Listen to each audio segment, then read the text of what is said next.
যে প্রবাহ তার তাগিদে গতকাল আমাদের মধ্যে একটা বৈঠক হয়েছে কয়েক ঘন্টা, এবং সেখানে দ্ব্যর্থহীনভাবে সেখানে যারা উপস্থিত তারা বলেছেন যে না, ভারতীয় জনতা পার্টিকে কিছুতেই এই পার পাইয়ে দেওয়া যাবে না,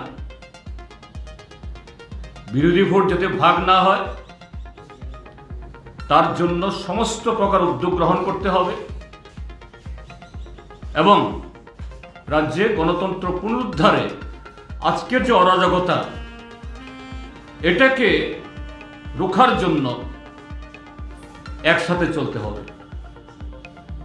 তো সেই জায়গাতে স্বাভাবিকভাবেই যখন এরকম তিনটা দলে আলোচনা হয় এবং নির্বাচনকে সামনে রেখে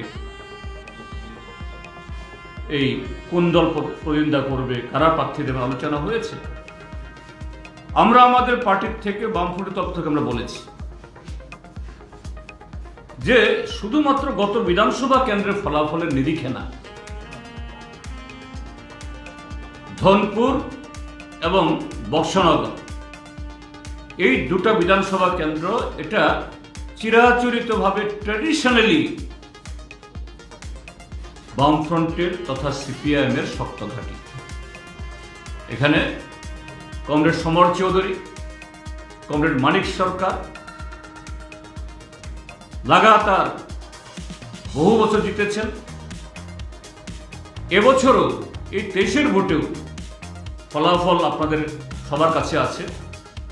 যদি সেখানে তৃতীয় প্রার্থী না থাকত তাহলে অনায়াসে এই প্রতিকূল পরিস্থিতিতে ভারতীয় জনতা পার্টি যে ধরনের পরিবেশ তৈরি করেছে, কালো টাকার খেলা খেলেছে, সব কেন্দ্রে না হলেও সেই বিধানসভা কেন্দ্রের কয়েকটা বুথে সেখানে এই ভোটেও এরা কারচুপি করেছে, জবরদস্তি করে আমাদের এই পুলিং এজেন্টদের ঢুকতে দেয়নি বা বের করে দিয়েছে, ভোটারদের আটকেছে।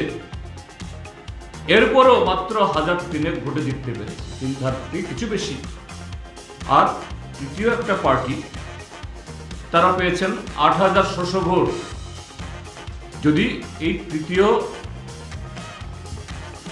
প্রার্থী না থাকতো, এই 8600 ভোট বাদ হলে যদি 50-50 করেও যদি বামফ্রন্ট এবং বিজেপির কাছে যেত, তাহলে অনায়াসেই আমাদের ক্যান্ডিডেট এই কৌশিক চন্দ্র 1000 ভোটে জিততে পারতেন। অর্থাৎ এখানেও যে এই ভোট ভাগাভাগির ফলে বিজেপির প্রার্থী জিতলেও আসলে অঙ্কে তাদের পরাজয় সেখানে ঘটেছে। বক্সনগরও তাই। শুধু 1988 সালে মাঝখানে আমরা একবার হেরেছি।